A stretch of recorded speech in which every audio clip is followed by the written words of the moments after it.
നമ്മുടെ വീഡിയോകളില് ഏറ്റവും കൂടുതൽ പ്രേക്ഷകരെ കണ്ടിട്ടുണ്ടാവുക അംബാന്റെയും കൂട്ടുകാരുടെയും വീഡിയോസ് ആയിരിക്കും. ഏത് വീഡിയോയിലും വരുന്ന ഒരു കമന്റ് അംബാനെ തെരഞ്ഞുള്ളതായിരുന്നു. എന്നാൽ ഇന്നിപ്പോ ആ അംബാൻ അവനില്ലെന്ന് പറയണം. എന്തിനേറെ പറയുന്നു, ഒരിക്കലും നമുക്ക് അംബാനെ നഷ്ടമായതായിരുന്നു. നമുക്ക് നഷ്ടപ്പെട്ട അംബാനെ തിരിച്ചു കിട്ടി. അത് കഴിഞ്ഞ് ഇങ്ങോട്ട് നമ്മുടെ യാത്രയിൽ അവനുണ്ടായിരുന്നു. നമുക്ക് ഒരുപാട് ഇന്റർവ്യൂസ് പല യൂട്യൂബ് ചാനലുകളും പത്രങ്ങളും ഒക്കെ നമുക്ക് അംബാനെ കുറിച്ചൊക്കെ ഉള്ള ഫീച്ചേർഡ് ആർട്ടിക്കിളും ഇന്റർവ്യൂസും ഒക്കെ വരികയുണ്ടായി. പക്ഷെ ഇന്നിപ്പോ ഞാൻ നോക്കുമ്പോ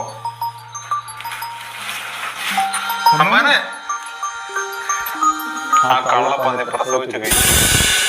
അവൻ അംബാനല്ല, ഇനി മുതൽ അവൻ അമ്പിളിയാ. ഞാൻ പറയുന്ന നുണ പറയുന്നല്ലോ കേട്ടോ. അംബാൻ പ്രസവിച്ചു.